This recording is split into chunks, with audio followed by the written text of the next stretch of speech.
हाँ अभी दिख सर। रहा है क्या? जी सर, अभी दिख रहा है। हेलो। अरे अभी दिख रहा है। जी हाँ सर, सर, अभी दिख दिख रहा रहा है। है। जी सर। अच्छा अच्छा, ठीक है। मैं थोड़ा कमजोर हूँ इसमें।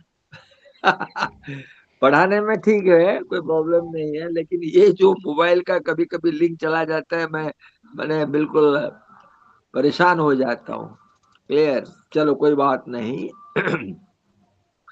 आज मैं आप लोगों को पढ़ाऊंगा नव जागरण काव्य, MST 2 जो है।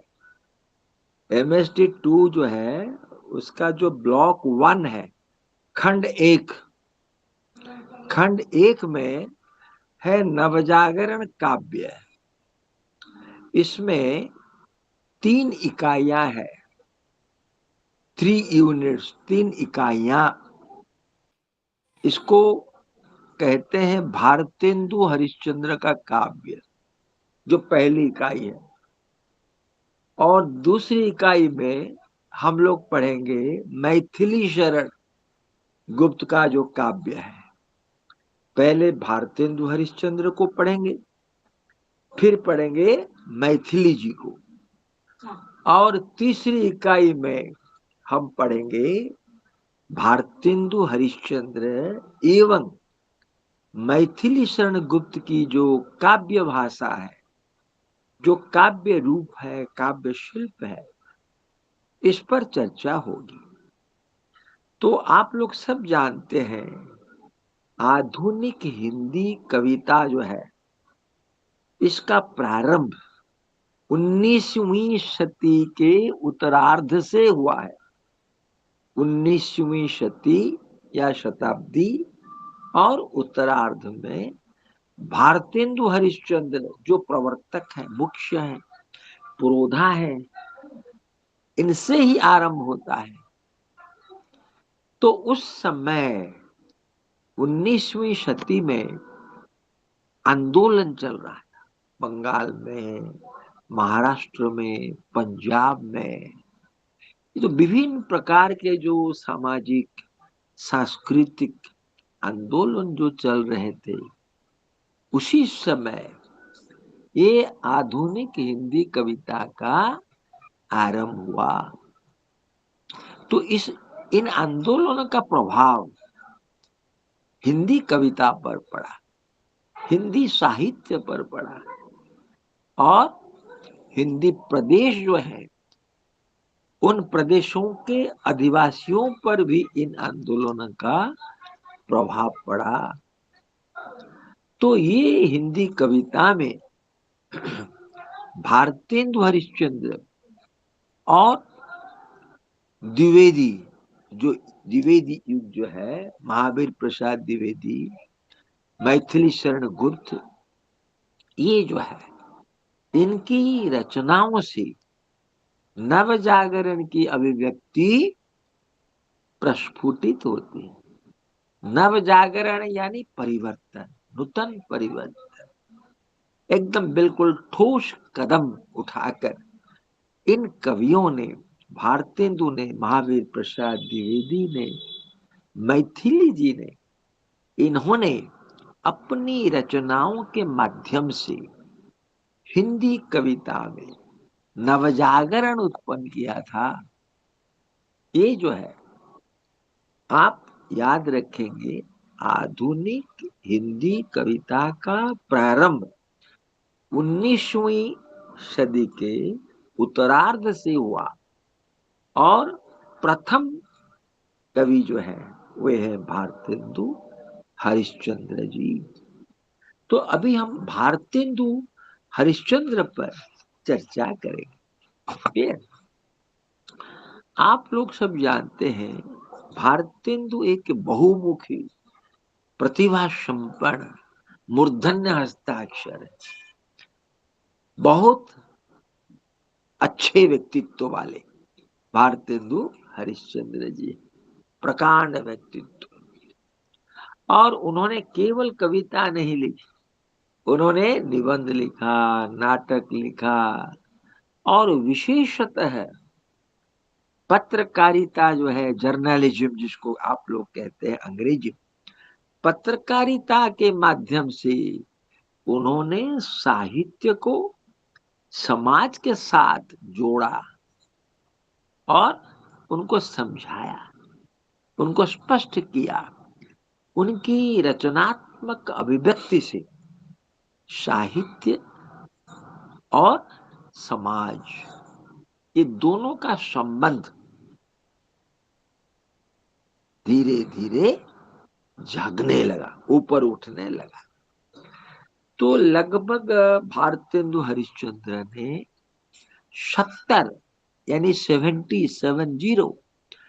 70 के करीब, 17 नहीं, 17 नहीं, 70 काव्य ग्रंथों की रचना की है भारतेंदु हरिश्चंद्र। और उन्होंने अपनी इन रचनाओं में जो कहा है उसमें भक्ति है, प्रेम है, सौंदर्य है, आदि आदि कई बातें उनकी रचनाओं में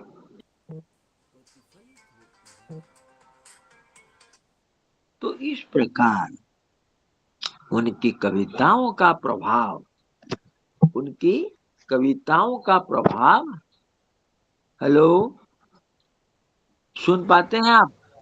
जी सर। जी सर। मुझे हाँ करेंगे, कहाँ करेंगे पता नहीं, किसका फोन आ जी गया, सर। मैंने काट दिया, लेकिन फिर ये अच्छा कोई बात नहीं। अच्छा, तो इस प्रकार मेरा ये कहना है कि इनकी रचनाओं के द्वारा काफी परिवर्तन हुआ। पहले, हेलो, जी हेलो, जी सर। सर अरे करिए। थोड़ा ऑन ऑन करके मुझे रिस्पॉन्ड करो, नहीं तो मैं बकता जाऊंगा, तुम लोग कहाँ चले जाओ। ठीक है ओके, सर। मुझे कोऑपरेट ओके करो, सर। ये ऑनलाइन क्लास है, मैं तुम्हें ओके देख सर। नहीं पाऊंगा, ये मोबाइल में देखता हूँ, आप मुझे मोबाइल में देखती है, पता नहीं कब नहीं देख पाएंगे, सुन पाएंगे, देख नहीं पाएंगे, देख पाएंगे, सुन नहीं पाएंगे। इसीलिए मुझे थोड़ा बीच बीच में हाँ वो करते जाइए ताकि मुझे मालूम हो आप ऑनलाइन में है। क्लियर? जी सर। तो आगे बढ़ते हैं। भारतेंदु का जो भक्ति परक काव्य है, भक्ति परक काव्य यानी भक्ति से संबंधित काव्य, उनमें जो उनकी जो कविताएं हैं, उनकी जो कविताओं में भक्ति है, इन कविताओं को अगर आप पढ़ेंगे उसमें आपको मिलेगा ईश्वर का गुणगान और भगवान के रूप सौंदर्य का वर्णन, जो कि भक्ति है। भक्ति परक काव्य अर्थात भक्ति से संबंधित रचनाएं। अगर सबसे श्रेष्ठ कर्म है भक्ति, भक्ति योग जो है ये सबसे मुख्य प्रधान कर्म माना जाता है। आप में ज्ञान है, पैसा है, धर्म सब कुछ है, लेकिन अगर भगवान के प्रति भक्ति नहीं है तो उसका कोई मूल्य नहीं है। इसलिए हमेशा आप ईश्वर के प्रति अपने मन में, हृदय में भक्ति जगाइए, और भक्ति अगर आप में उत्पन्न हो जाती है तो ईश्वर की कृपा निश्चित रूप से आपको मिल जाएगी। तो ये जो भक्ति परक काव्य की रचनाएं भारतेंदु ने की है, इसमें मुख्यतः ईश्वर का गुणगान, ईश्वर का भजन कीर्तन, ईश्वर पर विश्वास, ईश्वर का सौंदर्य वर्णन, रूप वर्णन, ये जो है ये इनकी कविताओं का मुख्य बात है। तो इसमें उन्होंने लिखा भक्त सर्वस्व 1870 ईस्वी में, जिसमें उन्होंने राधा और कृष्ण के प्रति जो भक्ति भाव है उनको उन्होंने दर्शाया है। वैशाख महात्म्य के आप क्या करेंगे, उनकी रचनाओं को, रचनाओं के नामों को लिखे। अगर कब उनकी रचना हुई थी अगर याद नहीं है कोई बात नहीं, आप भारतेंदु की जो रचना है भक्ति परक कविता है काव्य, उनके नाम लिखे याद रखे और कुछ जरूरत नहीं। इसमें वैशाख महात्म्य उन्होंने लिखा है 1872 ईस्वी में, जिसमें उन्होंने बैसाख महीना जो होता है, बैसाख महीने के जो स्नान होता है, बैसाख महीने में जो स्नान की जो महिमा है, उस स्नान की महिमा का वर्णन उन्होंने किया है। और एक है दैवी छद्म लीला, जो उन्होंने 1873 ईस्वी में लिखा है। ये भक्ति परक काव्य है। प्रेम मालिका जो 1871 ईस्वी में लिखी गई है। इस प्रकार प्रातः स्मरण मंगल पाठ है 1873 ईस्वी में जो लिखा गया है। 1873 ईस्वी में भी लिखा गया है दैन्य प्रलाप, और 1874 में लिखा गया छद्म लीला। तो इन रचनाओं में भक्ति है, प्रेम है, प्रेम का महत्व है, ईश्वर के प्रति भक्ति है, ईश्वर का विवेचन है, ईश्वर के प्रति निवेदन है, समर्पण की भावना है, राधा कृष्ण का मिलन है, विच्छेद, इसका वर्णन किया गया है। और ये जो कविताएं हैं ये भक्ति आंदोलन की सगुणवादी परंपरा का ही अनुकरण करता है।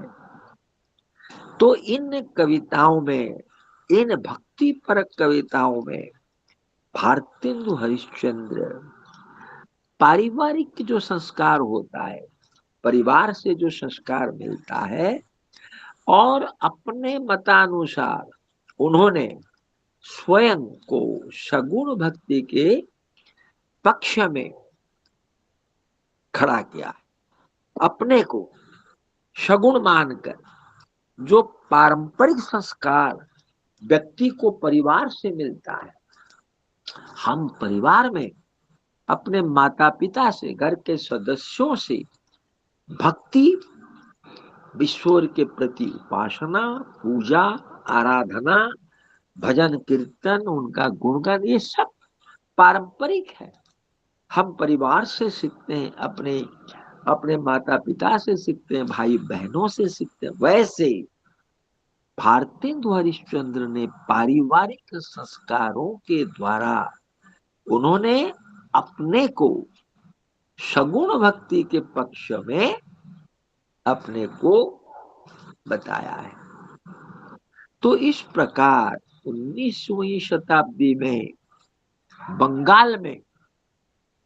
बंगाल से जो सामाजिक जागरण है, धार्मिक नवजागरण है, इसकी लहरें उठ रही थी। माने धार्मिक काव्य परंपरा के अनुसार इसमें कई बातें आई, कई विरोध भाव आए। तो इसमें उस समय जो सुधारवादी आंदोलन धर्म था, धार्मिक, सामाजिक और सुधारवादी आंदोलन धर्म की जो रूढ़िवादिता थी, अंधविश्वास था, इसको सामाजिक कुरीतियों का जोरदार खंडन करके उन्होंने समाज सुधार पर बल दिया। भारतेंदु हरिश्चंद्र ने सोचा, विचार किया, कविताएं लिखी कि कैसे नवजागरण उत्पन्न हो जाए, समाज में एक खास परिवर्तन हो जाए, लोगों में भक्ति उत्पन्न हो जाए, विश्वास उत्पन्न हो जाए, त्याग उत्पन्न हो जाए, समर्पण की भावना ईश्वर के प्रति उत्पन्न हो जाए। ये उनका उद्देश्य रहा।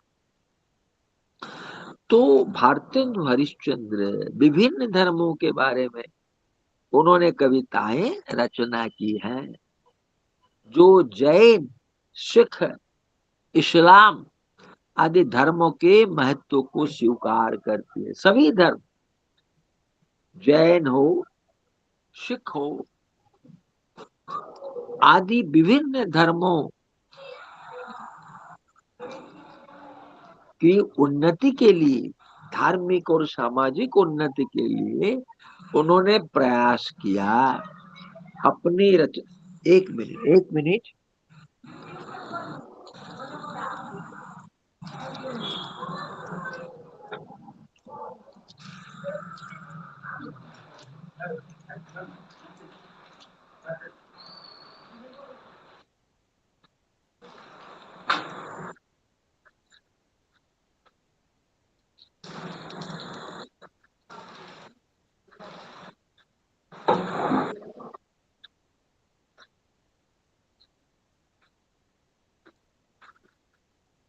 हाँ शरीर।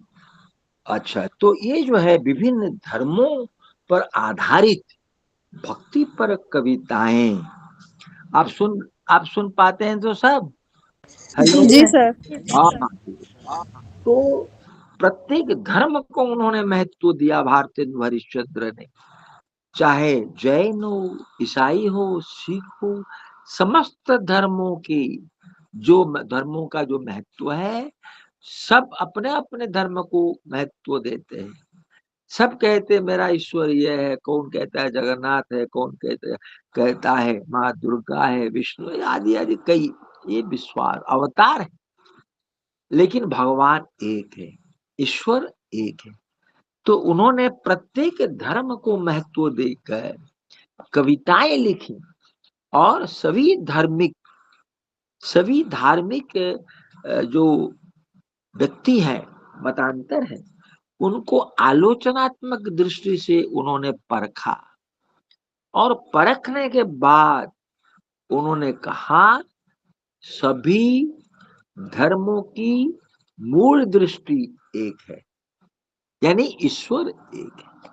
मूल रूप जो है, आप रास्ते अनेक हैं, लेकिन सारे रास्ते एक जगह पहुंचते हैं, वह है ब्रह्म, ईश्वर।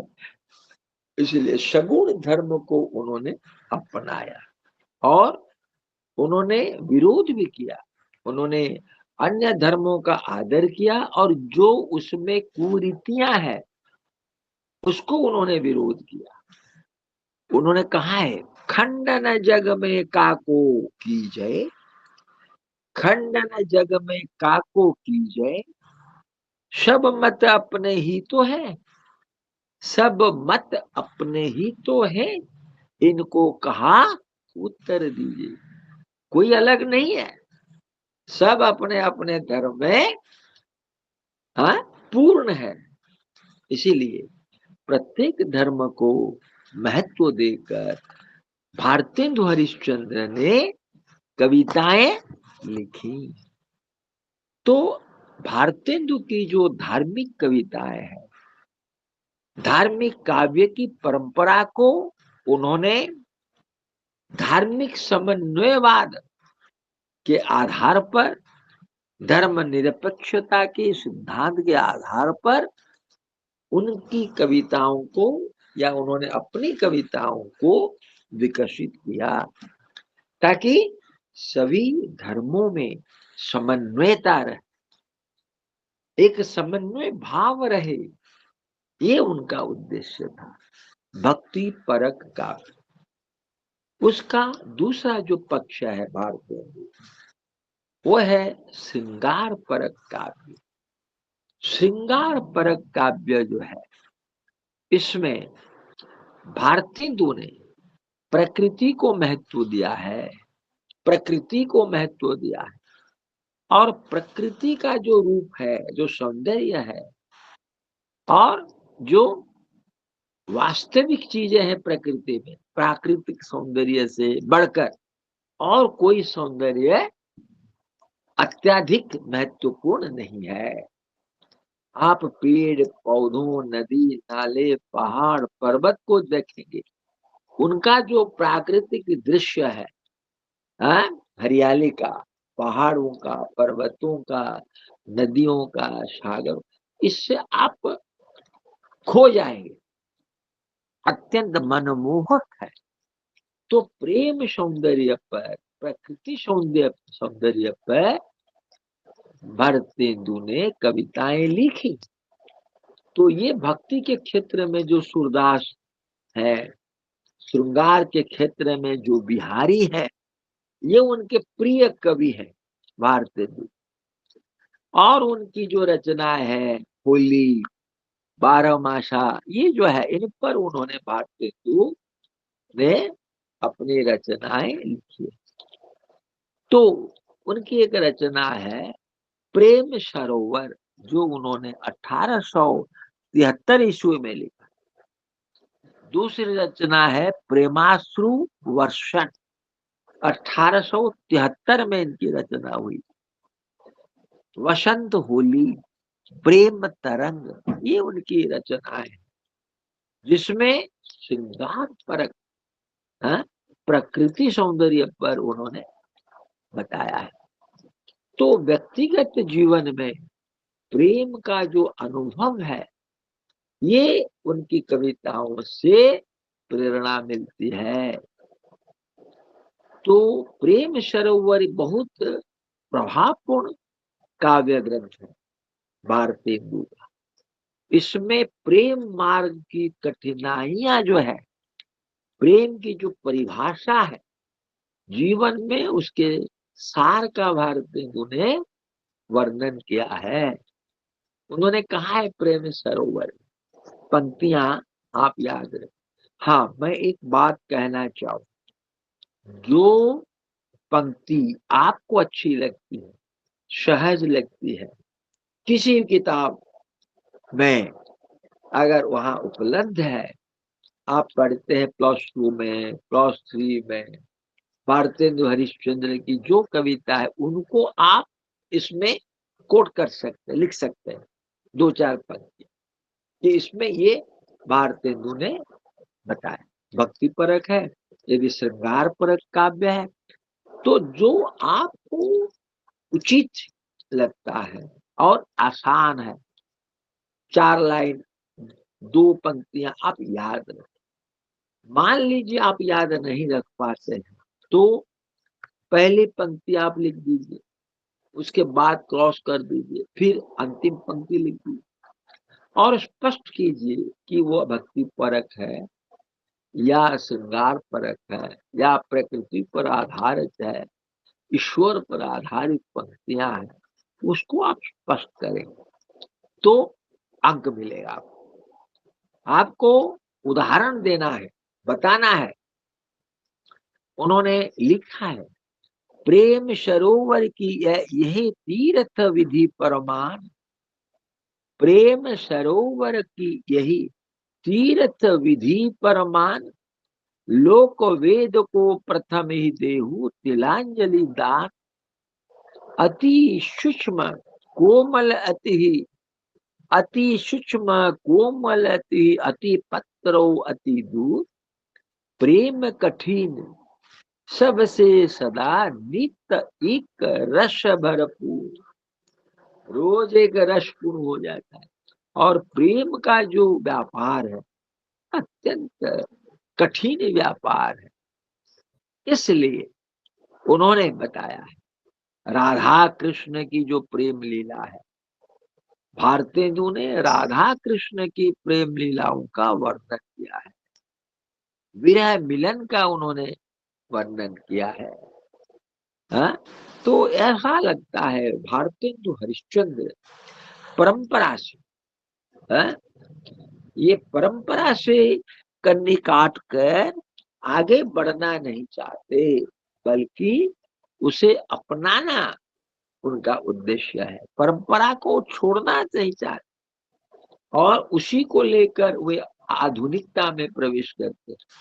आधुनिक हिंदी काव्य की सर्वश्रेष्ठ कवि हैं भारतेंदु हरिश्चंद्र। प्रेम तरंग उनकी रचना है। इसमें उन्होंने प्रणय भावना की व्यंजना की। इसमें उन्होंने कई भाषाओं को लिया है भारतेंदु ने, राजस्थानी, पंजाबी, विभिन्न राग रागनियों के आधार पर उर्दू भाषा, गुजराती भाषा, विभिन्न प्रकार की भाषाओं को लेकर उन्होंने मुक्ति का एहसास किया है। और परंपरागत जो काव्य है उन काव्यों को महत्व देकर भाषाओं को उन्होंने प्रयोग किया है और कविता की रचना। उसके बाद एक पक्ष है भक्ति परक, दूसरा पक्ष है श्रृंगार परक कविता। उसके बाद आधुनिक कविताएं जो उन्होंने लिखी है उसमें राजभक्ति को उन्होंने महत्व दिया है, यानी सभी कविताओं को उन्होंने लिया है। ब्रिटिश जो शासन में जो ब्रिटिश राज्य थे, राज जो था ब्रिटिश का जो शासन चल रहा था, उसमें उन्होंने देशभक्ति के बारे में भी लिखा है। राजभक्ति, राज माने तंत्र शासन, उनके कारण उनके लिए उन्होंने भी कविता लिखी है। तो महारानी विक्टोरिया के प्रति एल्बर्ट की जो मृत्यु हुई थी, उन्होंने 1861 में उन्होंने उनके प्रति अपनी सहानुभूति प्रकट की विक्टोरिया के, और उन्होंने कविताएं लिखी।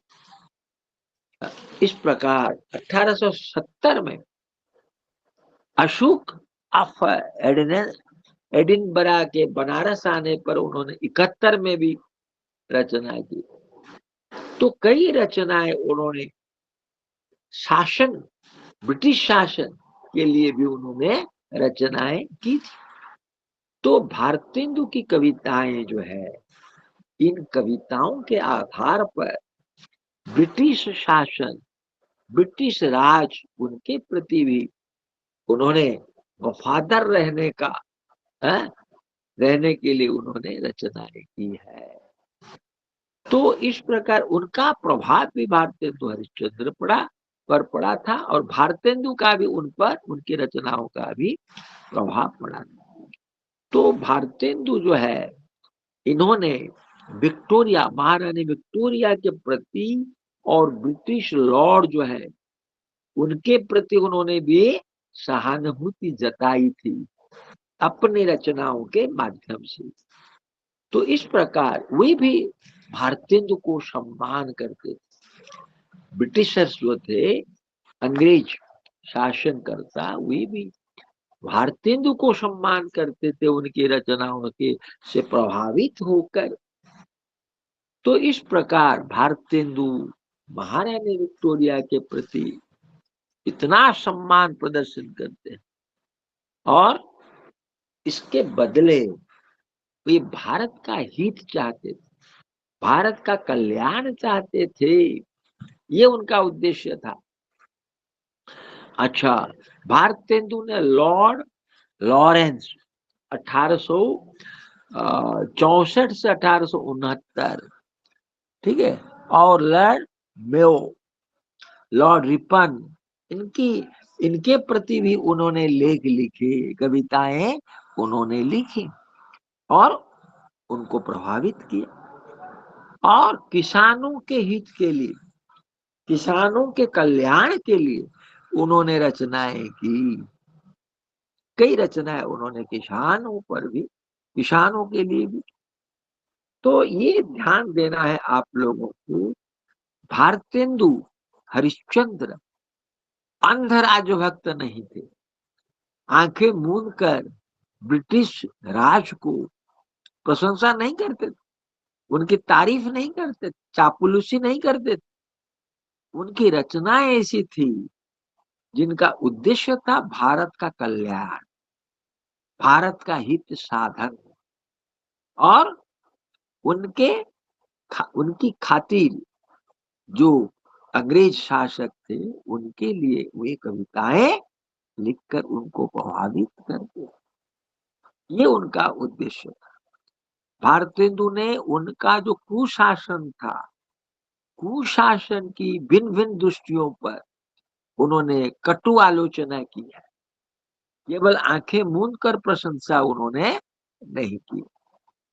तो संक्षेप में आपको ये बताना चाहता हूं राज भक्ति पर, राज शक्ति पर उन्होंने भी रचनाएं की है भारत को। और एक पक्ष है देशभक्ति।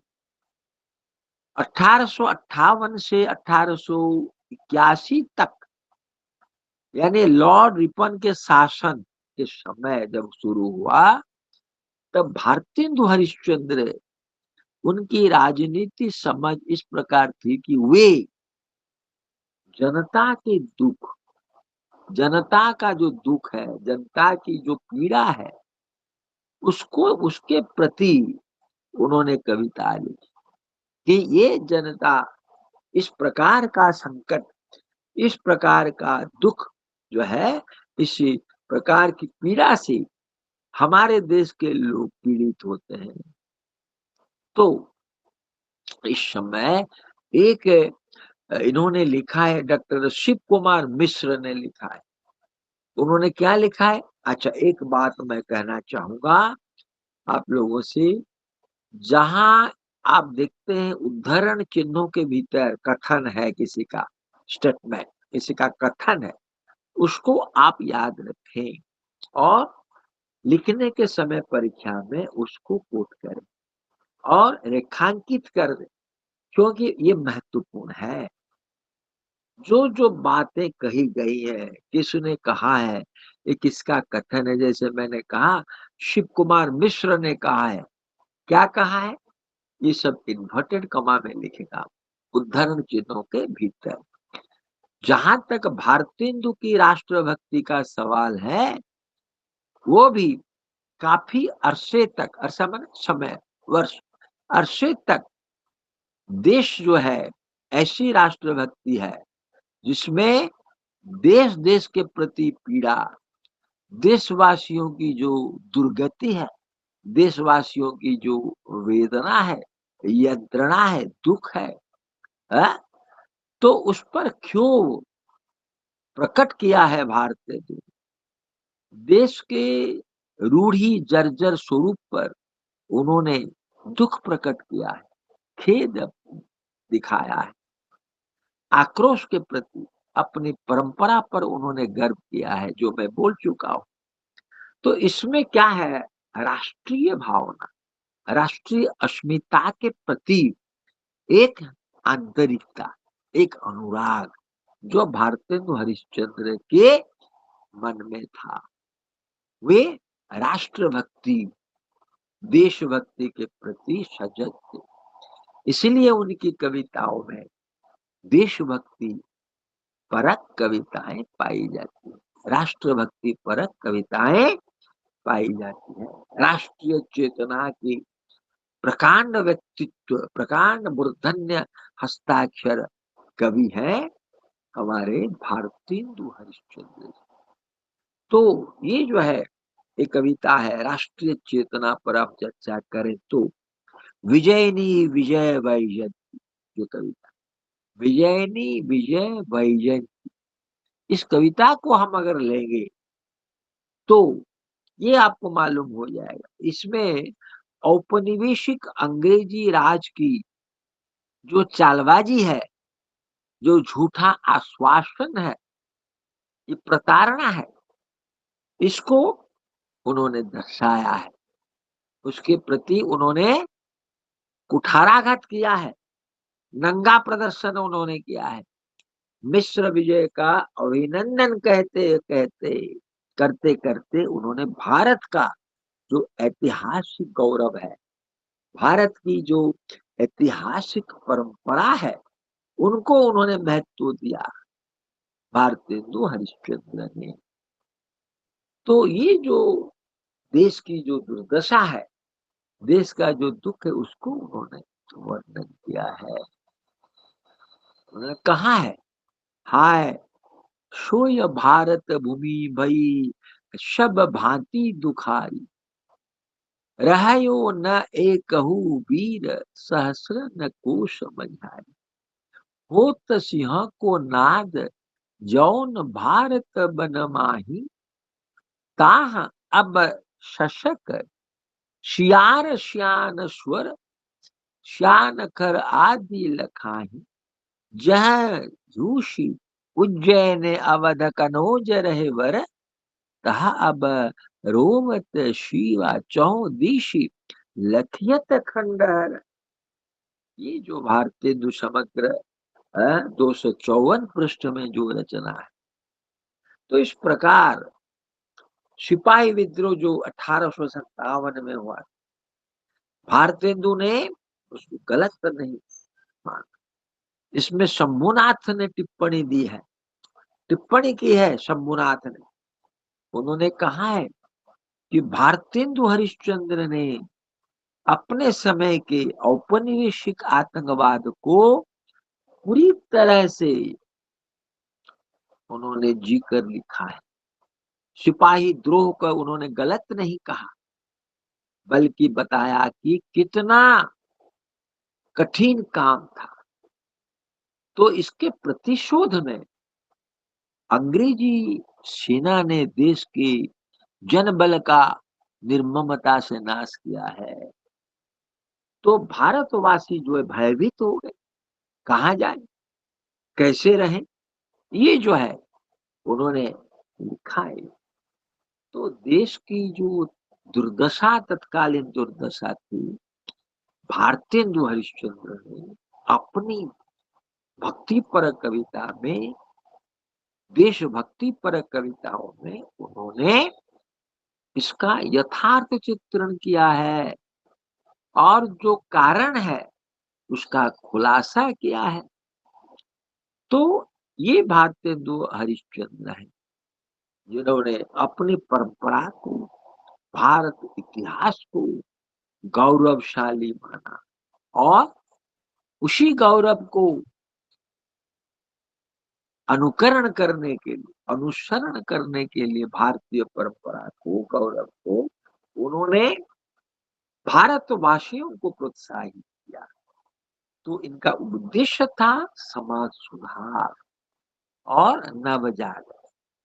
समाज सुधार और नवजागरण, जो भारतीय समाज में रूढ़िवादिता थी, अंधविश्वास था, उनको हटाने का उद्देश्य था। राजा राममोहन राय बंगाल में, ईश्वर चंद्र विद्यासागर, केशव चंद्र जैन सेन, देवेंद्रनाथ ठाकुर, रामकृष्ण परमहंस और स्वामी विवेकानंद, ये जो है विद्वान, इन्होंने हाथ में सब कुछ लिया और 1828 ईस्वी में बंगाल में ब्रह्म समाज की स्थापना उस समय हो चुकी। बाल विवाह पर रोक लग गया था, विधवा विवाह की अनुमति मिल गई थी, नारी शिक्षा को महत्व दिया जाता। तो इस प्रकार कई परिवर्तन, नवजागरण देश में हुआ, सुधार हुआ और इसमें मुख्य भूमिका अपनाई जिन्होंने महावीर प्रसाद द्विवेदी, मैथिली शरण गुप्त और भारतेंदु हरिश्चंद्र। इनको आप याद रखें।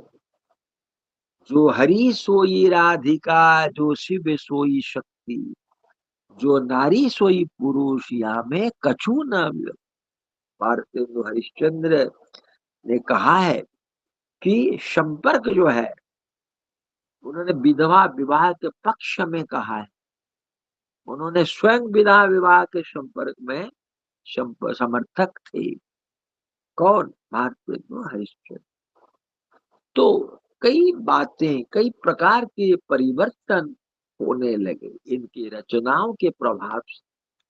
तो भारतेंदु हरिश्चंद्र जो है, इनका जो योगदान है, अंशदान है, इनकी जो भूमिका है, इनका जो महत्व है, अखंड महत्व है, अखंड महत्व है। तो इस दृष्टि से एक युग प्रवर्तक अगर आप कहेंगे तो भारतेंदु, युग को करने वाले व्यक्तित्व भारतेंदु हरिश्चंद्र, बहुत बड़े प्रभावी साहित्यकार हैं भारतेंदु हरिश्चंद्र। इस दृष्टि से बालकृष्ण भट्ट, प्रताप नारायण मिश्र, अंबिका दत्त व्यास ठाकुर जगमोहन जी, राधा कृष्ण को आदि आदि, ये इन्होंने लाला श्रीनिवास, इन्होंने आदि के नाम भी उल्लेख दिया है, ये भी उनके साथ में थे। तो भारतेंदु की जो सामाजिक प्रतिबद्धता है ये इतना अधिक है कि विभिन्न पत्र पत्रिकाओं में उन्होंने देशभक्ति को, ईश्वर की सगुण भक्ति को उन्होंने महत्व दिया और अंधविश्वास, रूढ़ियां, इनके दोष का उन्होंने वर्णन। तो इस प्रकार भारतेंदु एक सामान्य कवि नहीं है, ये बहुत बड़े सर्वगुण संपन्न, प्रतिभा संपन्न कवि है, जो अपनी परंपरा से जुड़ने का जिन्होंने प्रयास किया था और काव्य को जनता के साथ में, काव्य को, अपनी रचनाओं को जनताओं के साथ, समग्र जनताओं को उनके साथ जोड़ना चाहते थे भारतेंदु। उनकी रचनाओं में लोकगीत है, लोक छंद है, सारी विषय वस्तुओं को इन्होंने इकट्ठा। तो राष्ट्रभक्ति, राष्ट्र प्रेम, देश प्रेम, समाज सुधार, ये सब भारतेंदु की कविता के मुख्य विषय हैं। तो आरंभ में उन्होंने ब्रजभाषा में लिखा, ब्रजभाषा की जो मधुरता है, जो सहजता है, बोधगम्यता है, उन्होंने उसको महत्व दिया। अन्य भारतीय भाषाओं में गुजराती, पंजाबी, उर्दू, बंगाली, अंग्रेजी में भी उन्होंने कविताएं लिखी और उनकी कविताओं में भी देश प्रेम, राष्ट्रीय दृष्टि से महत्वपूर्ण कविताएं उन्होंने। तो ये है भारतेंदु हरिश्चंद्र। एक प्रश्न आपको याद रखना क्या है ना, भारतेंदु हरिश्चंद्र की कविताओं में नवजागरण की सृष्टि कैसे हुई, राष्ट्रीय चेतना का विकास कैसे हुआ, इसको आप समझाएं, इसको आप उदाहरण समझाएंगे कि भारतेंदु हरिश्चंद्र की काव्य, भारतेंदु हरिश्चंद्र की काव्य कविताओं में कैसे ये जो राष्ट्रीय चेतना, नवजागरण का समावेश हुआ, उजागर हुआ है। ये आप एक प्रश्न तैयार कर देंगे बढ़िया से, तो उसमें सारी बातें आ जाएगी। भक्ति पर कविताएं, देशभक्ति पर, राजभक्ति पर, प्रकृति वर्णन पर, कई बातें, जिन बातों पर हमने चर्चा की, एक प्रश्न बढ़िया से तैयार की। उनकी कविताओं की जो मूलभूत विशेषताएं हैं, उन ये जो विशेषताएं हैं जो मैंने अभी कहा आप लोगों, उनको आप एक प्रश्न आप अगर बढ़िया से तैयार कर देंगे तो हो जाएगा। बहुत कुछ, इससे कम से कम 3-4 पृष्ठ आप लिख सकते हैं, कोई दिक्कत नहीं हो। हम दूसरे अध्याय में जाते हैं, दूसरी इकाई। कोई दिक्कत है? हेलो नहीं सर। नहीं सर। मेरे विद्यार्थियों, आप ठीक से सुनते हैं तो जी सर। आराम से, खुशी से सुनिए। आप मुझे जानते हैं? मेरा नाम जानते हैं या नहीं? मेरा नाम अजीत प्रसाद, ठीक है, मैं रिटायर्ड हो चुका हूँ। अभी इग्नू का एकेडमिक काम चल रहा है। इग्नू ने ये आप लोगों के लिए ये जो है ऑनलाइन कक्षाएं इन्होंने व्यवस्था की, ये शुक्रगुजार है आप लोग सब। इसके प्रति इनके जो मुख्य, अगर ये नहीं चाहते फिर आप लोग पढ़ नहीं पाते। तो ये मेहरबानी, और आप लोग अधिक संख्या में जुड़िए, सभी को बताइए कि सब अधिक संख्या में जुड़े, ताकि थोड़ा बहुत आपको ज्ञान मिल जाएगा और आप सुनते सुनते बहुत सारी बातें याद रखते, फिर आप नोट कर दे, हो जाएगा काम। और शुद्ध वाक्य लिखिए, शुद्ध वर्तने वाला शब्द लिखिए, अशुद्ध मत लिखिए, कम लिखिए, अशुद्ध लिखिए। लेकिन जो दीर्घ प्रश्न है, लॉन्ग क्वेश्चन, उसको आप अंक अगर है अधिक, अगर 16 नंबर का प्रश्न है, 20 नंबर का प्रश्न, तो कम से कम आप 3 पृष्ठ लिखें, कम से कम। जो नॉर्मल अक्षर है, लिखावट है, सुंदर करके आप 3-4 पृष्ठ। 10 नंबर का प्रश्न है, 1.5 पेज। और प्रश्न न छोड़े, प्रत्येक प्रश्न का उत्तर दें। टिप्पणी है, 5 नंबर का प्रश्न है, उत्तर लिखिए, लेस देन 1, ज्यादा जरूरत नहीं है। लेकिन आप उसमें गम जाइए।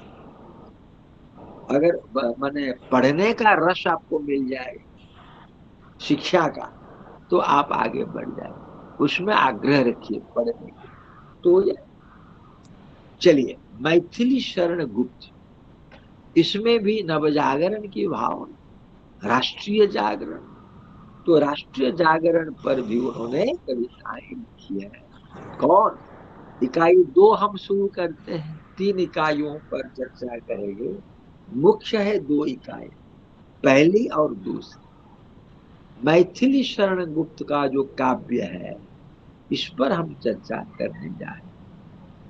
द्विवेदी युग का जो नामकरण हुआ, ये सरस्वती पत्रिका के संपादक जो थे, पत्रिका का नाम है सरस्वती। 1901 ईस्वी में जो पत्रिका, इसके संपादक थे आचार्य महावीर प्रसाद द्विवेदी। बहुत बड़े कवि हैं, अपने समय के ये प्रतिनिधित्व करते थे अपने समय में, साहित्यिक प्रवृत्तियों को परखते थे, पहचान कर परखते थे, और विभिन्न दिशाओं में वे लिखा करते थे। तो उनके जो लेख है, उनकी जो रचनाएं है, ये सरस्वती पत्रिका के माध्यम से ये रचनाएं छपती। तो अखिल भारतीय राष्ट्रीय कांग्रेस की जो स्थापना जब हुई 1885 ईस्वी में, और गुप्त जी का जन्म हुआ था 1886 में, मैथिली शरण गुप्त जी का जन्म हुआ था 1886 में। और वैष्णवी संस्कार जो है, घर का जो संस्कार था, वो वैष्णवी संस्कार था। और वे अपने अनुभव के अलावा उन्होंने अपने काव्य व्यक्तित्व को उन्होंने बनाया, राष्ट्रीय आंदोलन से प्रभावित हो, समाज सुधारक आंदोलन से प्रभावित होकर, ये उनका मुख्य उद्देश्य। 1901 से स्वाधीनता प्राप्ति के बाद तक मैथिली जी लिखते थे, उर्दू में, हिंदी में, संस्कृत में, बंगला से अनुवाद करके मैथिली जी। तो ये जो है राष्ट्रीय कवि मैथिली शरण गुप्त, प्रबंध लिखते थे, काव्य लिखते थे, गीति काव्य, नाटक है, ये जो उनका प्रत्येक विधाओं में मैथिली शरण गुप्त ने लिखा है। तो 1909 में उनकी प्रथम रचना जो है मैथिली जी की, आप याद रखेंगे, वह है रंग में भंग। ये उनकी पहली रचना है जो प्रकाशित हुई थी 1909। 1909 में ये प्रकाशित हुई थी, रंग में भंग, अत्यंत महत्वपूर्ण रचना है। और इसके द्वारा उन्होंने विविध परिस्थितियों को उन्होंने महत्व दिया, और जन जन में राष्ट्रीय चेतना भरने का प्रयास, राष्ट्रीय एकता के महत्व को प्रत्येक व्यक्ति में उन्होंने जगाने का प्रयास किया।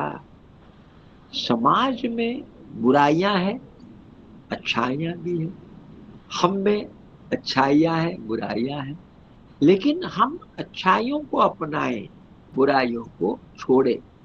जैसे राजहंस क्या करता है, दूध को पी लेता है, पानी को छोड़ देता है, लेकिन हम में वो गुण नहीं है। हम क्या करते हैं, दूध और पानी दोनों को मिलाकर पी लेते हैं। हमें पता नहीं है, पानी को हम दूध से अलग नहीं कर सकते, लेकिन राजहंस कर सकता है। तो ये मैं कहना चाहता हूँ, जो हम में बुराइयां है, उन बुराइयों को हम त्याग दें। तो ये जो केंद्र बिंदु है मैथिली जी का, वह है राष्ट्रीय चेतना का स्वर, मुखर स्वर। माने राष्ट्र जागरण के कवि है मैथिली शरण गुप्त जी।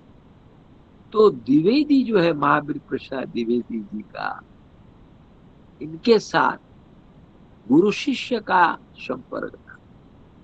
गुप्त जी को काव्य संस्कार द्विवेदी जी से प्राप्त हुए। काव्य रचनाओं के जो संस्कार है, कैसे करें, क्या करें, ये सब संस्कार जो है महावीर प्रसाद द्विवेदी जी से ये उनको मिले। केवल उनके कारण उनके उनमें परिवर्तन हो गया। एक सजग कवि के रूप में वे खड़े हो गए। कविता को जन जन तक उन्होंने पहुंचाया, और उनकी कविताएं जो प्रकाशित हुई सरस्वती में, सरस्वती पत्रिका, उनके काव्य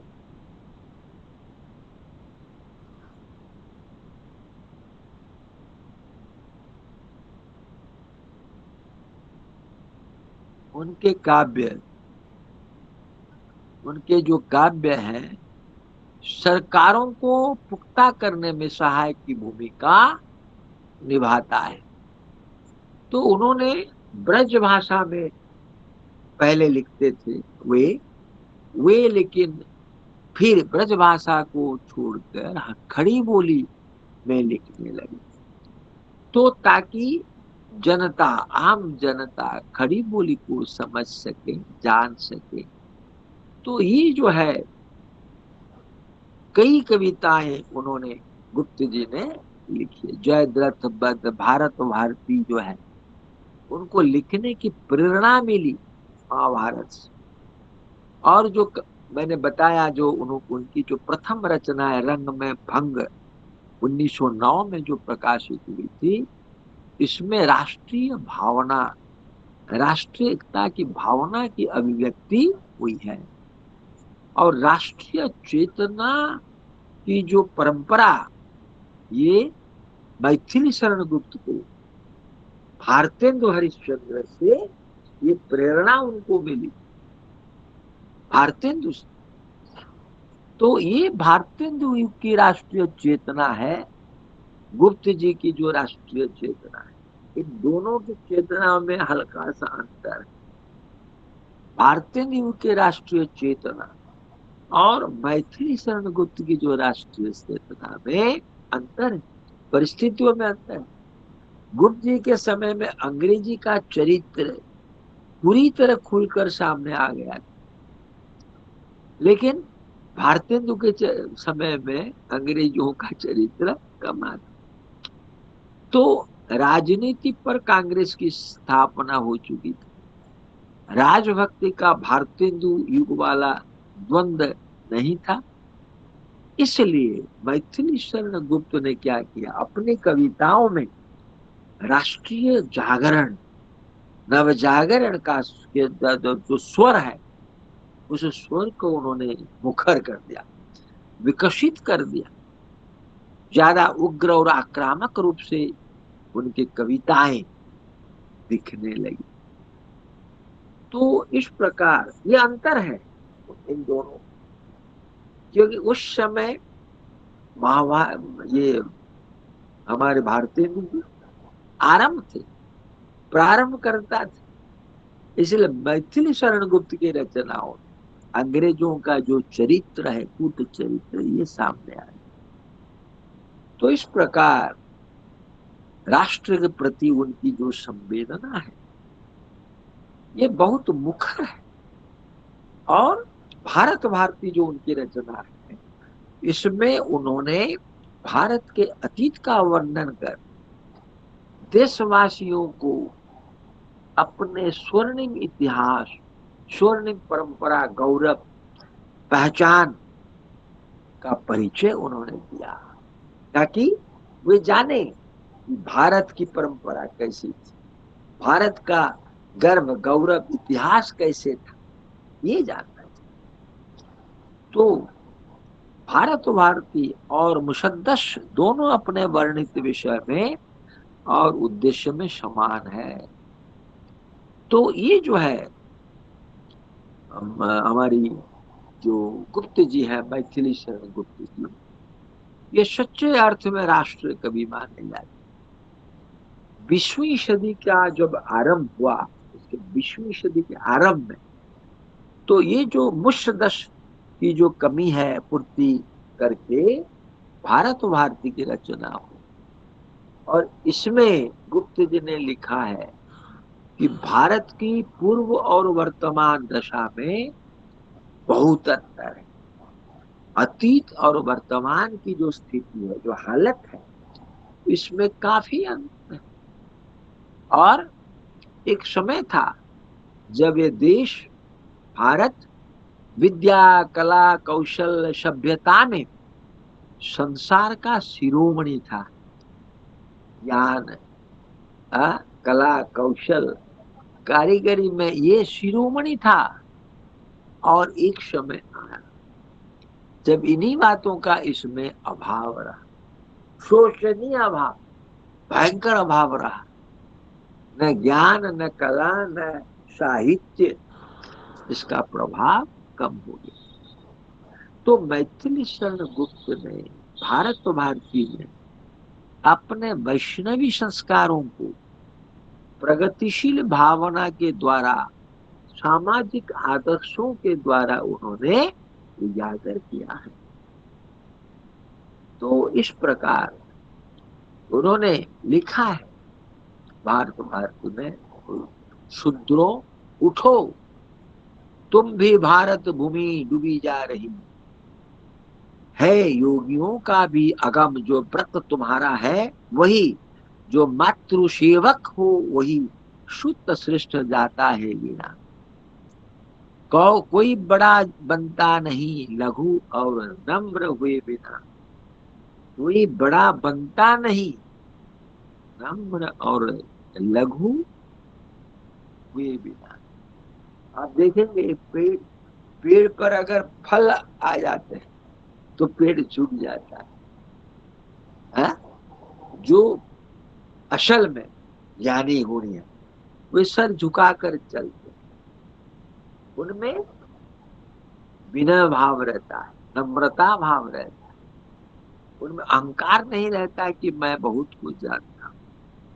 इसलिए भारत भारती की रचना के समय समाज की जो स्थिति थी, देश की जो स्थिति थी, उसमें उन्होंने सुधार की भावना, सुधार को महत्व दिया, राष्ट्रीय चेतना को महत्व दिया, और देश को, देश का जो गौरव है उसको लौटाने के लिए उन्होंने प्रयास किया अपनी कविताओं के माध्यम से। मैथिली शरण गुप्त। सर तो भारत, डिस्कनेक्ट हो रहा है सर। क्या हुआ? हेलो, सर हाँ सुनाई नहीं बोलो। दे रहा है। अभी सुनाई नहीं देती है? हेलो, सर हमें सुनाई दे रहा है, उन्हें नहीं दे रहा अभी है, पता अभी नहीं। जी अभी सर। मेरी बात पहुंची है? हाँ सर, सुनाई कोई दे रहा बात है। नहीं। हाँ, नहीं, बात यह है कि मैंने पंखा चला दिया इसीलिए मुझे लग रहा है।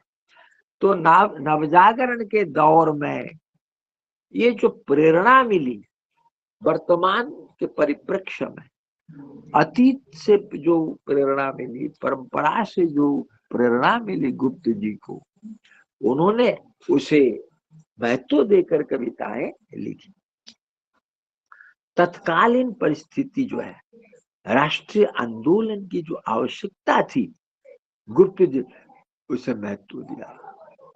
उन्होंने अपनी कविताओं के माध्यम से राष्ट्रीय आंदोलन की आवश्यकता को महत्व दिया। ये बहुत महत्वपूर्ण बात है। गुप्त जी ने अतीत में जो हिंदुओं की परंपरा थी, उनकी जो पहचान थी, आर्य जाति, एक धर्म था, वैदिक धर्म, जिसे शकादी हूण ने, मुसलमानों ने नष्ट करने की कोशिश की थी, और अंग्रेजों ने भी आक्रमणकारियों के रूप में भी उन्होंने भी यही किया। लेकिन अंग्रेजी को काफी लाभ हुआ, क्योंकि वे चाहते थे हिंदू मुस्लिम दोनों आपस में दुश्मन बन जाए। ये उनका उद्देश्य था, डिवाइड एंड रूल पॉलिसी उनका था। इसीलिए वे चाहते थे हिंदू मुस्लिम बंट जाए। इसीलिए भारत भारती ये लोकप्रिय हो गई कविता। उन्होंने लिखा है मैथिली जी ने कि हे भाइयों सोए बहुत, हे भाइयों सोए बहुत, अब तो उठो जागो अहो, अब तो उठो जागो अहो, देखो जहां अपनी दशा, आलस्य को त्यागो अहो, आलस्य को त्यागो अहो, कुछ पार है क्या क्या समय के उलट फेर न हो चुके, हा? अब भी सजग होगे न क्या, अब क्या सजग नहीं होगे, उठोगे नहीं, हा? आगे नहीं बढ़ोगे, आलस्य नहीं छोड़ोगे, सर्वस्व तो हो खो चुके, तुम तो सब कुछ खो चुके हो आलसी के कारण। आओ मिले सब देश बांधव, हार बनकर देश के, साधक बने सब प्रेम से, सुख शांति में उद्देश्य, सुख से शांति से, शांति का उद्देश्य रखकर हम सब एक दूसरे से मिले। कोई सांप्रदायिक भेद है, पारिवारिक कलह है, संघर्ष है, इसको हम भूल जाए। इससे क्या होता है, एकता नष्ट हो जाती है। तो मैथिली शरण गुप्त के बारे में आचार्य शुक्ल ने लिखा है, हिंदी साहित्य के इतिहास, रामचंद्र शुक्ल बहुत बड़े साहित्य का समीक्षक आलोचक, तो शुक्ल ने लिखा है गुप्त जी की जो प्रतिभा है, मैथिली गुप्त की जो प्रतिभा है, उनकी सबसे बड़ी जो विशेषता है क्या है ना, कालानुसरण की क्षमता, कालानुसरण की क्षमता, यानी उत्तरोत्तर बदलती जो भावना है, जो स्थिति है, इसको ग्रहण करने की शक्ति, जो परिवर्तन होता है, बदलाव आता है, जिस भावना के कारण परिवर्तन होता है, और जो काव्य प्रणाली है, उसको मैथिली जी तुरंत ग्रहण कर लेते हैं। तो इस दृष्टि से हिंदी भाषी जनता के प्रतिनिधि कवि निसंदेह मैथिली शरण गुप्त को माना जाता है। मैथिली जी 1916 में जब महात्मा गांधी जी भारतीय राजनीति में आए, सक्रिय हुए, क्रियाशील होकर आए, तब गांधी जी से भी बहुत प्रभावित हुए मैथिली जी। राष्ट्रीयता की जो नई चेतना है, सविनय नीति है, अवज्ञा आंदोलन की जो भावना है, नैतिकता जो है, राजनीति की विचार है, सत्य है, अहिंसा है? ये जो चरखा है, ये चरखा और गांधी जो गांधीवादी है, उनका जो आदर्श, ये गुप्त जी ने अपनाया। गुप्त जी के चरित्र पर, व्यक्तित्व पर महात्मा गांधी का भी प्रभाव पड़ा। उन्होंने लिखा है, उनकी जो रचनाएं है आप पढ़े, साकेत, यशोधारा है, द्वापर, सिद्धराज, बहुत सी रचनाएं, लोकप्रिय रचनाएं, सफल रचनाएं, सार्थक रचनाएं है मैथिली शरण। ये जो साकेत है और यशोधारा भी आजकल कॉलेज में ये किताब चल, मैथिली जी ने, और एक पक्ष पर हम चर्चा की, मैथिली जी किसान जीवन पर, किसान चरित्रों पर, किसान के कार्यकलापों पर, उनकी गतिविधियों पर, उनके पारिवारिक संपर्क पर भी उन्होंने रचनाएं।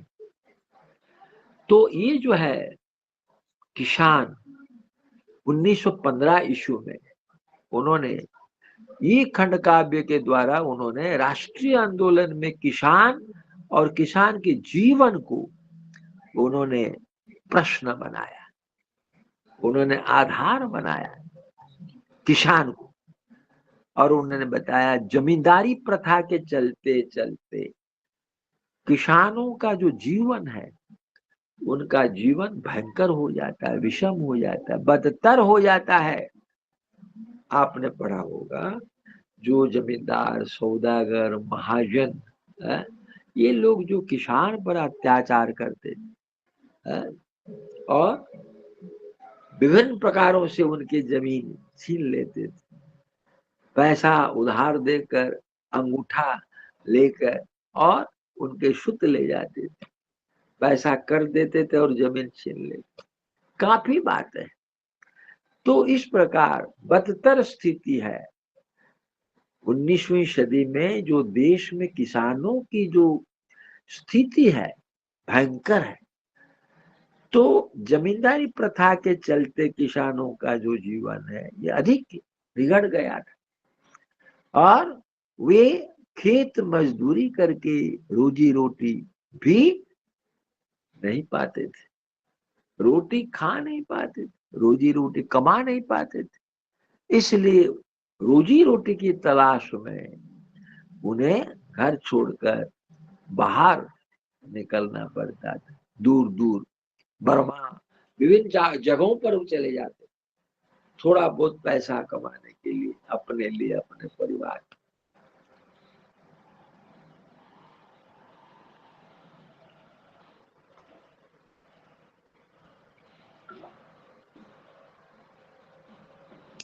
तो ये कहा गया है किसान जो है खंड काव्य है, इस पर देश में राजनीतिक स्तर पर प्रतिक्रिया हुई है। दक्षिण अफ्रीका में भारतीय मजदूरों पर जो अत्याचार हुआ था, गांधी जी ने उसे विरोध किया था। दक्षिण अफ्रीका पहली बार 1914 में तोतेराम जो है, तातेराम सनाद्य के फौजी तातेराम है, जो बनारसी दास चतुर्वेदी ने लिखा है, फिजी द्वीप में मेरे 21 वर्ष शीर्षक से लिखा। ये पुस्तक बहुत चर्चित पुस्तक है। फिजी द्वीप में मेरे 21 वर्ष,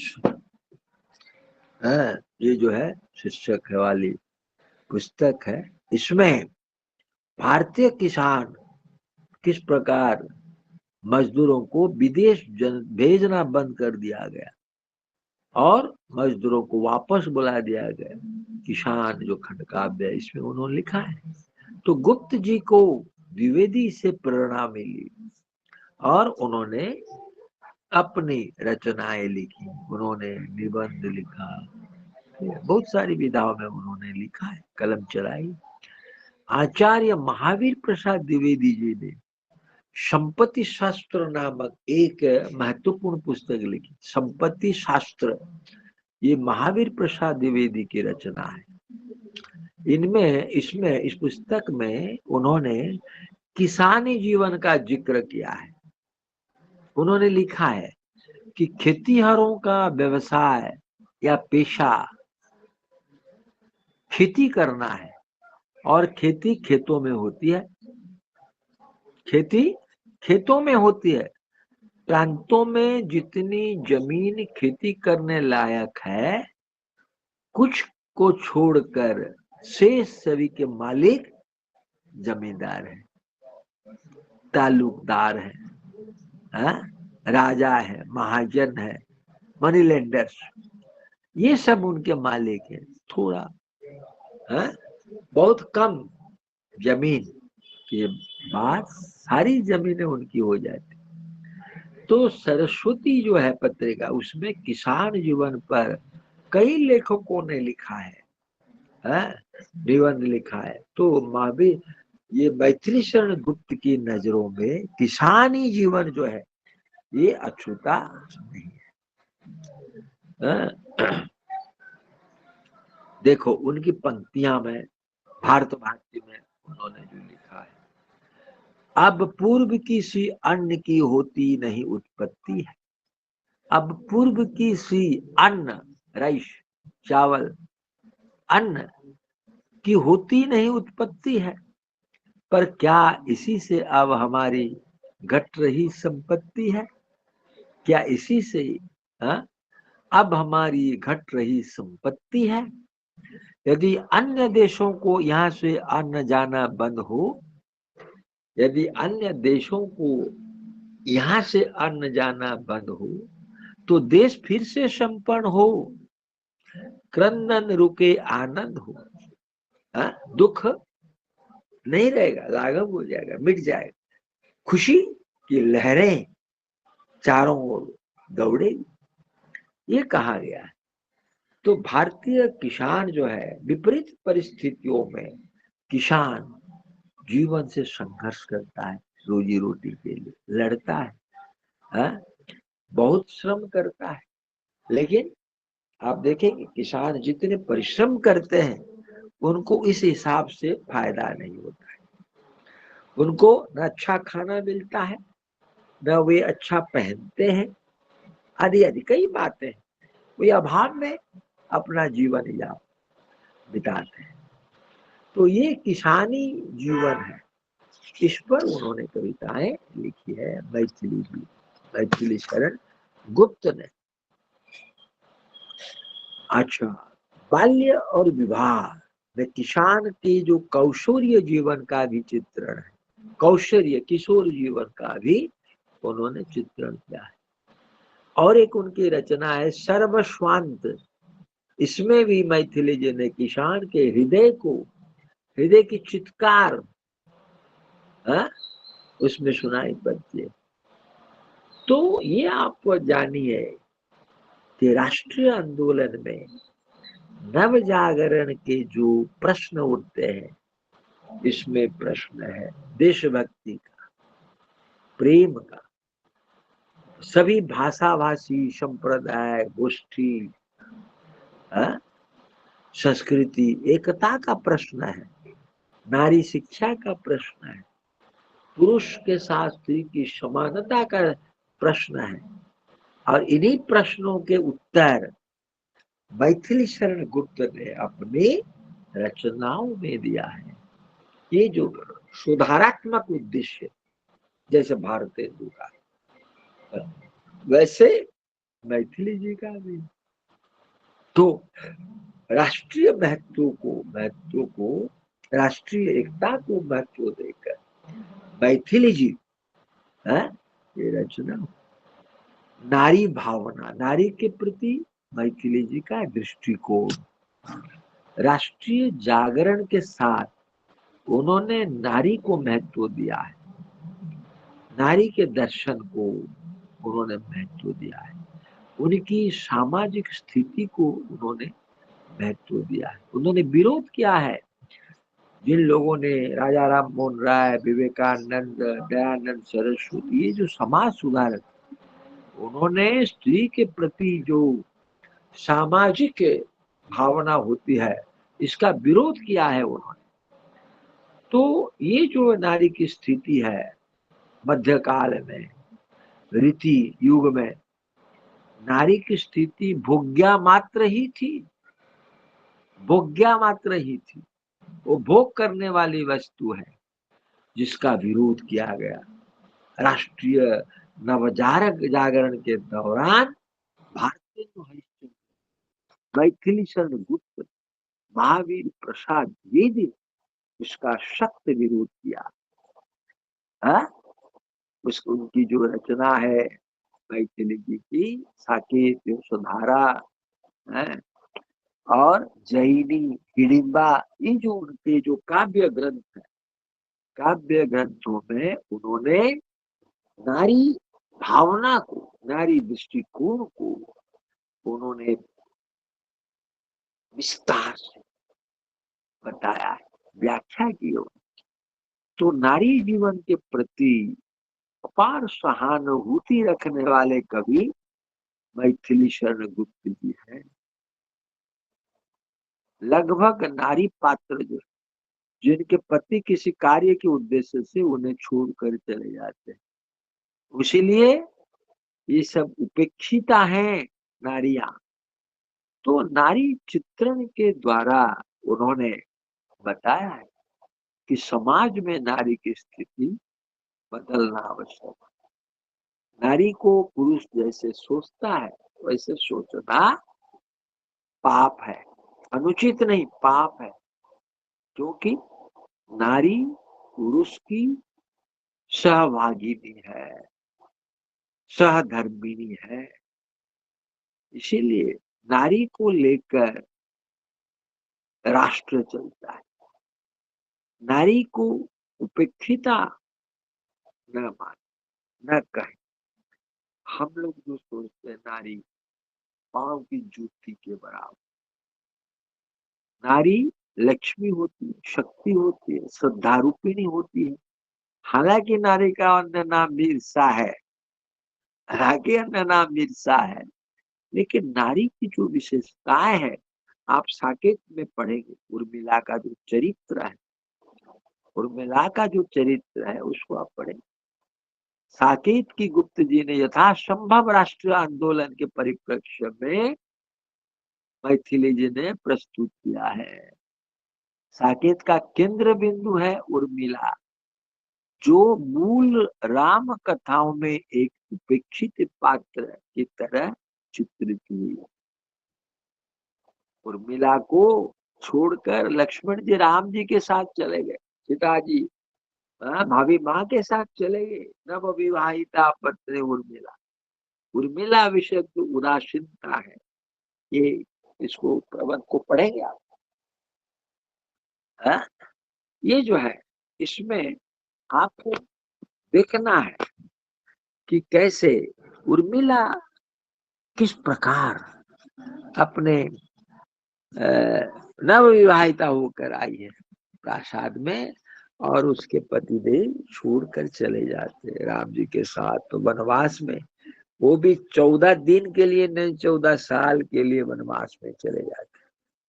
तो साकेत में उर्मिला का जो चरित्र है उस चरित्र को मैथिली शरण गुप्त ने स्वाभिमानी बताया है, शक्ति रूपी बताया, शक्ति रूपा वीरांगना के रूप में उन्होंने चित्रित किया है। जो सैनिक होते हैं वो मातृभूमि के प्रति मर मिटने के लिए शपथ लेते हैं और युद्ध क्षेत्र में वो मर मिट जाते हैं, छाती दिखाकर मरते हैं, पीठ दिखाकर भागते नहीं है। तो ये कहा गया है, ये जो साकेत है इसमें जो उर्मिला का जो चरित्र, भव्य चरित्र, इस पर उन्होंने गौर किया है साकेत में। तो उर्मिला के अलावा साकेत में और भी चरित्र हैं, सुमित्रा, कैकेयी, मंथरा, कौशल्या, सीता। ये जितने भी नारी चरित्र हैं उनके व्यक्तित्व में मैथिली गुप्त जी ने योगानुकूल नई उद्भावनाएं की है, नई उद्भावनाएं। तो इस प्रकार रामचरित मानस की जो कैकेयी के लिए तुलसी ने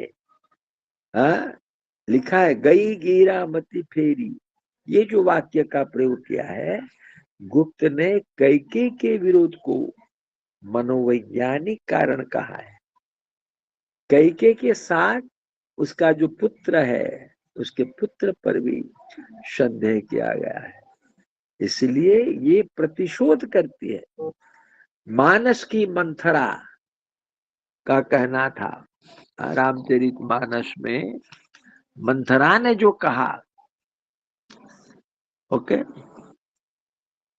मंथरा ने कहा, को नृप हो हम ही कहानी, को नृप हो हम ही कहानी, चेरी शान अब होव की रानी। साकेत की जो मंथरा है मंथरा वहां क्या कहती है, दंड दे कुछ भी आप समर्थ, दंड दे कुछ भी आप समर्थ, कहा क्या मैंने अपने अर्थ, समझ में आया जो कुछ मर्म, उसे कहना था मेरा धर्म। तो गुप्त जी ने कैकेयी द्वारा जो पश्चाताप होता है, पश्चाताप के बोल भी बुलवा कर मानो उसके पापों को धो डाला है। तो इस प्रकार केंद्रीय चरित्र जो है साकेत में उर्मिला, और उसकी जो विरह वेदना है, उस विरह वेदना का मैथिली शरण गुप्त ने साकेत में चित्रण किया है। और यशोधारा में, यशोधारा की रचना में गुप्त ने गौतम बुद्ध, राहुल और यशोधारा की कथा को आधार बनाया। बुद्ध, राहुल और यशोधारा, यशोधारा को उन्होंने जीवित किया है। यशोधारा पर तत्कालीन नारी जागरण का प्रभाव रहा है, उन्होंने दिखाया है। जो मुखर है राष्ट्रीय आंदोलन में, हजारों स्त्रियां, सैकड़ों स्त्रियां पुरुष घरवार का मुंह छोड़कर कूद पड़े थे। व्यक्तिगत सुख दुख को उन्होंने भुला दिया था। ये जो सत्य की खोज है, जो खोज गौतम बुद्ध ने की थी, पत्नी बच्चे को रात में सोते समय उन्होंने छोड़कर एक दिन घर से वे निकल गए। गौतम बुद्ध, अपनी पत्नी अपने बच्चों को हम छोड़ नहीं पाते, एक घंटा एक दिन, वे जीवन भर गौतम बुद्ध छोड़कर चले गए थे। तो ये सत्य की खोज का उद्देश्य था उनका। हा? ऐसी स्थिति में मैथिली गुप्त जी ने यशोधारा पर जो वर्णन किया है, उन्होंने कहा है, सिद्धि हेतु स्वामी गए, यह गौरव की बात। देखो, सिद्धि हेतु स्वामी गए, यह गौरव की बात, पर चोरी चोरी गए यही बड़ा व्याघात। छुप के चले गए, पत्नी से न कहकर। अगर जाना था मुझे, यानी यशोधारा करे, मुझे बोलकर जाते तो वे नहीं छोड़ती। इसीलिए गुप्त बुद्ध चोरी चोरी चले गए, जो व्याघात, जिसके कारण यशोधारा दुखी हो जाती। सिद्धि हेतु स्वामी गए, ये तो गौरव की बात, पर चोरी चोरी गए यही बड़ा व्याघात। सखी वे मुझसे कहकर जाते, सखी वे मुझसे कहकर जाते, कह तो क्या मुझको वे अपनी पथ बाधा ही पाते। अगर कहते तो क्या मैं उसे रोकती, बाधा देती है। यशोधारा है। तो ये जो नारी है, ये जागरूक नारी है। नारी डरपोक नहीं होती, नारी वीरांगना होती है। अपने पति को वो सजाकर युद्ध क्षेत्र में भेजती है नारी, और जो डरपोक होती है वे अपने पति को युद्ध के लिए सजा नहीं पाती। तो ये समाज से जिसका सीधा संबंध है, जीवन में पुरुष का जो समकक्ष है वो है स्त्री। इसीलिए यशोधारा जो है, उसके जो विरहिणी व्यक्तित्व है, उसका मातृत्व भी उससे जुड़ा हुआ है। तो गुप्त जी ने उसके मातृत्व को, उसके पुत्र वधु के रूप को, उसके विरहिणी व्यक्तित्व को उन्होंने साकेत में बताया है। यशोधारा, उर्मिला, सीता, ये जो है जितने भी गुप्त जी के नारी पात्र वे विरही हैं, होकर भी मध्यकालीन विरहिणियों की तरह ये दुनिया, देश दुनिया भूलकर जार जार आंसू नहीं बहाते।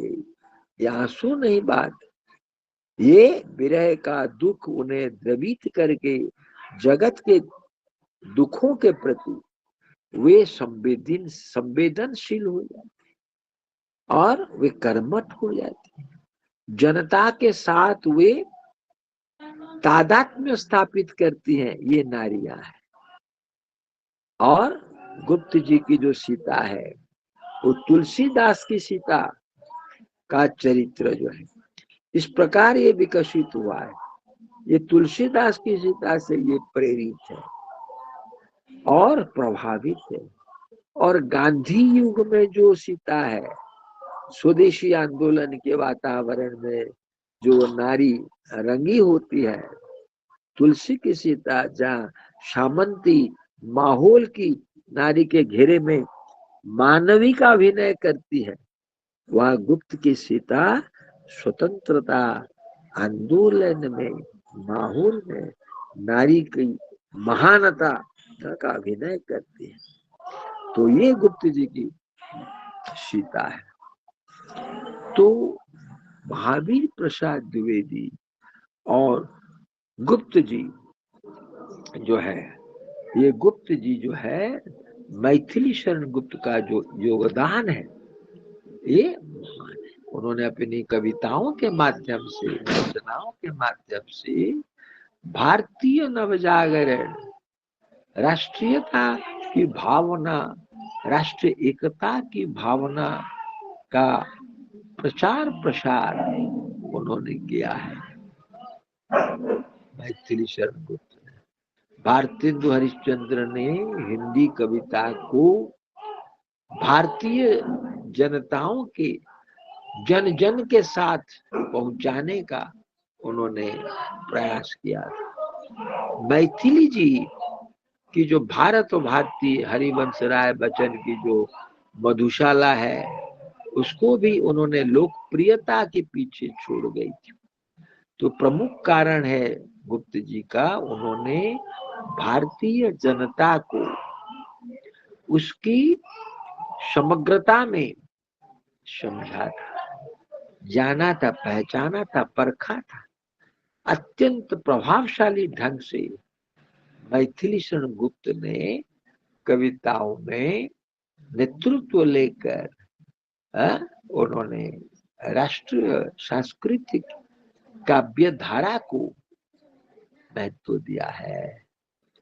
तो जनभाषा को साहित्य की भाषा, जो जनभाषा है उसको साहित्य की भाषा उन्होंने बनाया है मैथिली शरण गुप्त ने। तो इस प्रकार हिंदी साहित्य क्षेत्र में मैथिली शरण गुप्त जी एक गहन व्यक्तित्व के कवि है, राष्ट्रीय कवि मैथिली शरण गुप्त जी। तो इसमें आप एक प्रश्न याद रखें कि मैथिली शरण गुप्त के जो काव्य है उनके काव्य में क्या विशेषता पाई जाती है, इनके काव्य के मूल स्वर क्या है, उन स्वरों का विश्लेषण कीजिए। किसान जीवन के बारे में उन्होंने कहा है, देश प्रेम के बारे में उन्होंने कहा है, ये सब उनके मुख्य मुखर स्वर है, उनके कथन है। तो गुप्त जी का हिंदी साहित्य के क्षेत्र में हिंदी काव्य जगत के प्रति मैथिली शरण गुप्त का जो योगदान है इस पर आप देखेंगे। एक प्रश्न, ज्यादा नहीं, आप एक एक प्रश्न तैयार कर देंगे तो आप प्रश्न जो आएगा परीक्षा में उसका उत्तर आप बढ़िया से लिख सकते। उसका एक मुख्य बिंदुओं को लेकर आप उसका एक संक्षिप्त टिप्पणी नोट बना दीजिए तो जल्दी याद। उसके बाद हम इसकी दोनों की काव्य भाषा, काव्य शिल्प पर बात करें। खड़ी बोली के विकास के संदर्भ में जो इस खंड में तीसरी इकाई में है, तृतीय इकाई। अब हम शुरू करते हैं तीसरी इकाई में जो पाठ है वह है भारतेंदु हरिश्चंद्र और मैथिली शरण गुप्त की काव्य भाषा, काव्य शिल्प। तो ये जो कविता, उस समय कविता की जो भाषा थी, जब भारतेंदु हरिश्चंद्र ने लिखना आरंभ किया था, उस समय नवजागरण साहित्य जो है उसमें ये जो राष्ट्रीय आंदोलन, राष्ट्रीय एकता की बात कही गई, मैंने जो कहा, इसमें उस समय ब्रज भाषा की भूमिका थी। ब्रज भाषा को महत्व दिया जाता था, ब्रज भाषा में रचनाएं होती। क्लियर? तो इसके 300-400 वर्षों की एक समृद्ध परंपरा उन्हें विरासत से प्राप्त हुई। सूरदास, घनानंद, बिहारी जैसे कवि ब्रज भाषा में रचना करते थे। खड़ी बोली गद्य की एक क्षीण परंपरा मध्यकाल से चली आई। क्षीण परंपरा, हल्की परंपरा। ईसाई मिशनरियों ने, लेखक चतुष्टय ने, लल्लूलाल, सदल मिश्र, ईशाला खां और सदा शुक्लाल, ये चारों के नाम आप याद रखें। लल्लूलाल, सदल मिश्र, ईशा अल्लाह खां और सदा शुक्ल, ये चार नाम महत्वपूर्ण है। इन्होंने ये शिव प्रसाद और राजा लक्ष्मण के माध्यम से एक नई शक्ति आई। उर्दू भाषा में हिंदी खड़ी बोली की अरबी फारसी मिश्रित एक शैली। उर्दू भाषा जो है, हिंदी उर्दू, ये एक भाषा की दो शैलियां हैं। अरबी फारसी शब्द ये उर्दू के साथ सम्मिलित है, और हिंदी में खड़ी बोली में ये खड़ी बोली शब्द आ गए। तो ये कहा जाता है अरबी फारसी मिश्रित उर्दू का पक्ष लिया गया, और दूसरों ने संस्कृत तत्सम भाषा के शब्दों को लिया। तो हिंदी और उर्दू, हिंदू और मुस्लिम, हिंदू के साथ हिंदी जुड़ गई, मुस्लिमों के साथ उर्दू जुड़ गई। तो ये जो है रचना काल में भारतेंदु ने शिव प्रसाद, राजा शिव प्रसाद और राजा लक्ष्मण सिंह, उनके उर्दू हिंदी भाषा विवाद से उन्होंने अपने को बचाने का प्रयास किया, नहीं तो फिर वापस जाते। तो भारतेंदु की जो ब्रज भाषागत विशेषता है, उसको रेखांकित आचार्य शुक्ल ने कहा है, लिखा है उन्होंने कि भारतेंदु जैसे हिंदी गद्य की भाषा का जैसे उन्होंने परिष्कार किया, उसी प्रकार काव्य की ब्रज भाषा का भी उन्होंने परिष्कार किया। तो बहुत से शब्द बोलचाल से थे, कवियों ने सवैयों में बराबर वे ले आते थे। तो इस प्रकार जो छंद है, बुवाल है, ब्यो है, दी है, उनो, लोय आदि ये जो कारण, बहुत से लोग ब्रज भाषा की कविता से किनारा खींचने लगे। तो ये बोलचाल की भाषा का व्यवहार हुआ। तो इस प्रकार भाषा का साधारण प्रचार होने लगा, जिसको लोग तुरंत समझ जाए, बोल सके। तो ब्रज भाषा को काव्य भाषा के रूप में, ब्रज भाषा को काव्य भाषा के रूप में भारतेंदु ने, हरिश्चंद्र ने नए नए विषयों को जोड़ा, जन जन के पास उन्होंने अपने भाषा को पहुंचाया। कठिन शब्दों को उन्होंने त्याग दिया, तिलांजलि दी, सरल सुगम बनाने के लिए भाषा को भारतेंदु ने प्रयास किया। हालांकि पद्य भाषा के रूप में ब्रज भाषा भारतेंदु को बहुत सहज लगता था, सरल लगता था, परंतु उन्होंने ब्रज के अलावा उर्दू में भी उन्होंने अपनी रचनाएं की, लेखनी चलाई। फूलों का गुच्छा ये उनकी कविता है। उर्दू में गजलें भारतेंदु भी लिखा करते थे, उन्होंने लिखा, समझ रहे। तो इस प्रकार भारतेंदु की जो काव्य भाषा है ये मैथिली जी की काव्य भाषा से भिन्न है। तो मुक्तक और प्रबंध की जो प्रणाली चली आई थी परंपरा से, इन्होंने भारतेंदु ने उन्हें अपनाया। धीरे धीरे उन्होंने मुक्तक काव्य की लोक छंद, लोक गीत, लोक राग, जैसे ठुमरी, दादरा, ये जो है लोकगीत शैली, लावनी, दोहा, इनको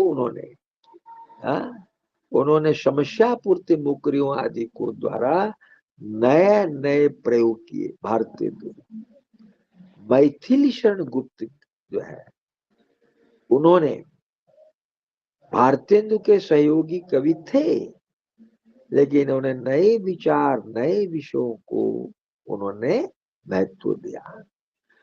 उन्होंने ब्रज को अपनाया, लेकिन खड़ी बोली को महत्व दिया। खड़ी बोली में नए विचार, नए विषयों को, स्थानीय रंगों को उन्होंने प्रयोग किया। हिंदी के लावनी, ख्याल आदि छंदों में उन्होंने पूर्ण रचना की, जैसे श्रीधर पाठक और उनकी रचना एकांतवासी योगी, ये सब। तो मैथिली शरण गुप्त, अब हम भाषा पर आलोचना करते, काव्य भाषा, टिप्पणी रूपक प्रश्न पूछे जाते हैं। मैथिली शरण गुप्त की काव्य भाषा और भारतेंदु हरिश्चंद्र की काव्य भाषा पर आप प्रकाश डालें, ये भी प्रश्न पूछा जाता है। तो मैथिली शरण गुप्त ब्रज भाषा के संस्कारों के साथ साहित्य में उन्होंने प्रवेश किया, लेकिन शुरू की रचनाएं उन्होंने ब्रज भाषा में ही की। लेकिन महावीर प्रसाद द्विवेदी के जब संपर्क में आए, जब महावीर प्रसाद द्विवेदी के संपर्क में आए तो वे खड़ी बोली में काव्य रचना करने लगे। पहले ब्रजभाषा में लिखा करते, लेकिन द्विवेदी के संपर्क में जब आ गए, गुरु शिष्य का संपर्क रहा, तब उन्होंने खड़ी बोली में रचनाएं की।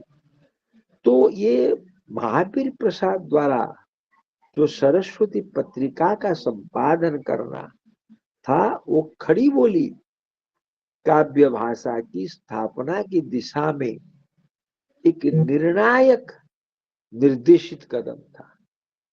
सरस्वती पत्रिका में ये रचनाएं, जो रचनाएं प्रकाशित होती थी, उन रचनाओं में खड़ी बोली भाषा को महत्व दिया गया। ब्रज भाषा क्योंकि कठिन शब्द, इसलिए धीरे धीरे महावीर प्रसाद द्विवेदी के संपर्क में आकर मैथिली शरण गुप्त ने खड़ी बोली को महत्व दिया।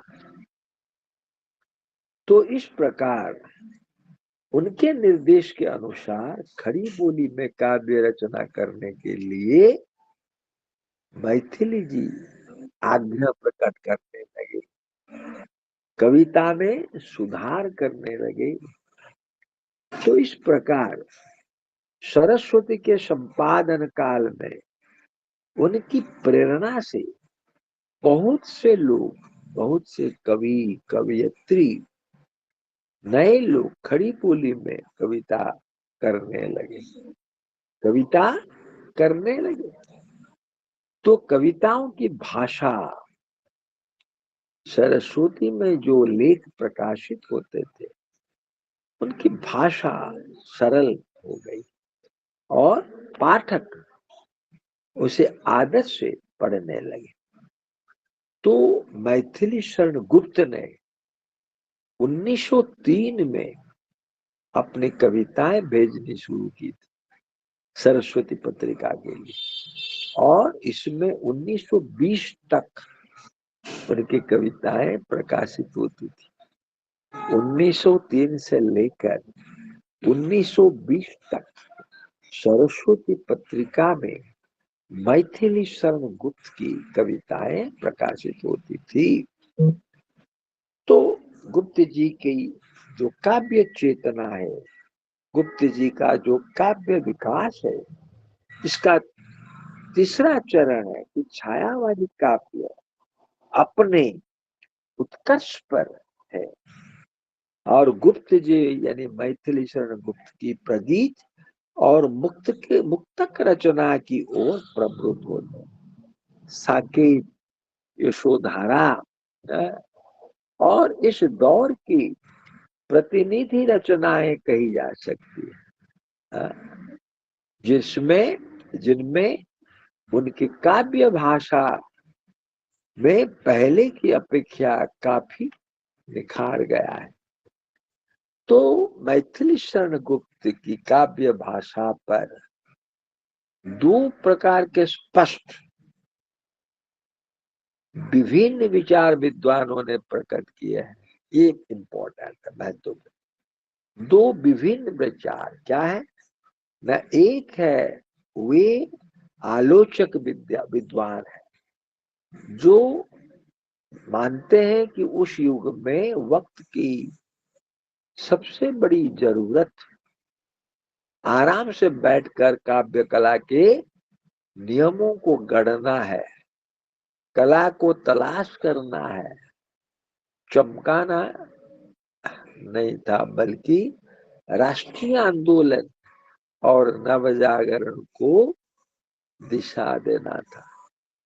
माने काव्य कला के नियमों को बढ़ाना नहीं था, कला की कुशलता को प्रदर्शित करना नहीं था, वरन राष्ट्रीय आंदोलन नवजागरण की को दिशा देना था, जनता को जागृत करना था, जनता को देश की प्रीति के लिए, देश प्रेम के लिए जगाना था, देश कल्याण के लिए उन्हें प्रेरित करना था।